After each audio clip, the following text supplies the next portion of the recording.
بسم اللہ الرحمن الرحیم الحمدللہ رب العالمین والصلاة والسلام علی سید المرسلین اما بعد اعوذ باللہ من الشیطان الرجیم بسم اللہ الرحمن الرحیم الحمدللہ چند دنوں کے بعد ہمارے ملک پاکستان کا جو یوم آزادی ہے 14 اگست وہ آنے والا ہے، اور یہ جو یوم آزادی ہے یہ ہمیں حقیقی معنوں میں اپنے محاسبے کا درس دیتا ہے کہ یہ ملک پاکستان جس کے لیے ہمارے آباء و اجداد نے، مخلص رہنماؤں نے، علماء اہل سنت، مشائخ اہل سنت نے قربانیوں کے ساتھ حاصل کیا ہے. ہم نے اس ملک کو حاصل کرنے کے لیے جتنی قربانیاں دی ہیں، ان قربانیوں کے پیش نظر یہ جو ملک ہے یہ لا الہ الا اللہ کے نام پر بنا، اسلام کے نام پر معرض وجود میں آیا، اور ہم نے اس کے لیے لاکھوں افراد کی قربانیاں دی ہیں. کوئی خطہ سرزمین یا کوئی بھی ملک وہ قربانیوں سے حاصل ہوتا ہے، اور ان قربانیوں کے لیے جو ہمارے آباء و اجداد نے اپنی جانوں کے نذرانے پیش کیے، ماؤں بہنوں کی عزتوں کو سکھوں نے اور کفار نے اپنی ہوس کا نشانہ بنایا، لاکھوں لوگوں کی جانوں کی قربانیاں دے دی گئیں، اور اس کے بعد یہ ملک پاکستان جو ہے وہ ایک آزاد ریاست کی صورت میں ہمارے سامنے موجود ہے. اور الحمدللہ میں اپنے آپ کو خوش قسمت مسلمان سمجھتا ہوں کہ میں آج اس ملک پاکستان کا ایک آزاد شہری ہوں.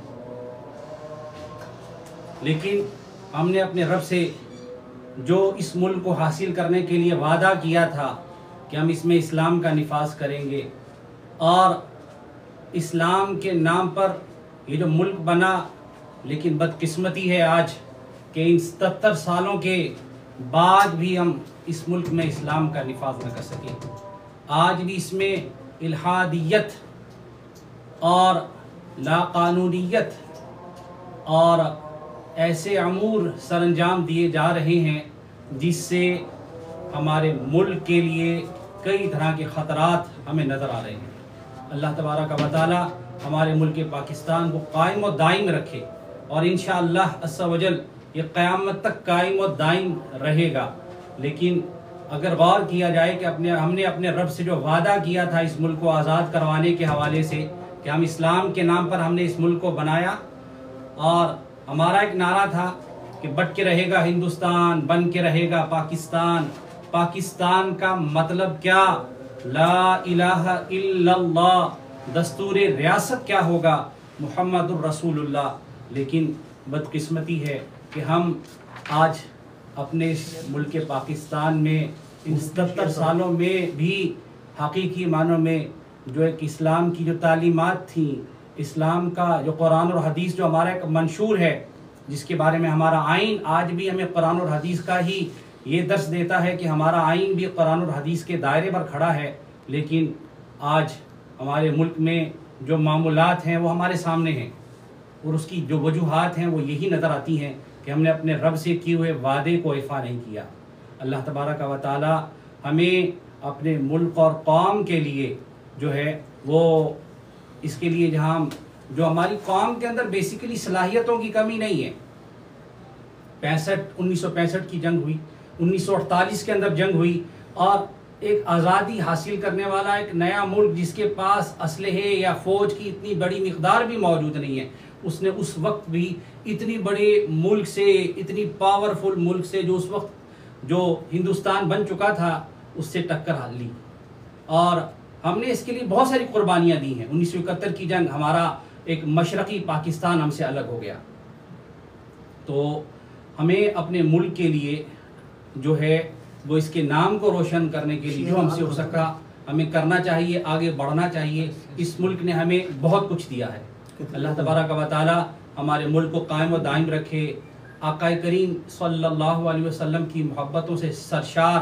غلامان محمد، غلامان مصطفیٰ صلی اللہ علیہ وسلم کے توسل سے اس ملک میں جو ہے وہ اسلام کا نفاذ لائے. اور یہ یاد رکھیے گا کہ اس ملک کو حاصل کرنے کے لیے ہمارے آباء اجداد نے، ہمارے مخلص رہنماؤں نے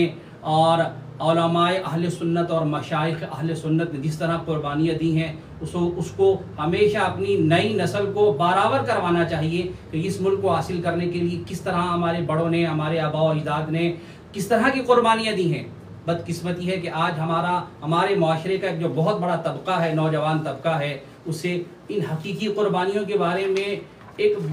اگر 80% کہا جائے تو انہیں اس کی معلومات نہیں ہے۔ تو یاد رکھیے گا، آج ہم 14 اگست کے اس آزادی والے دن میں کیا کرتے ہیں؟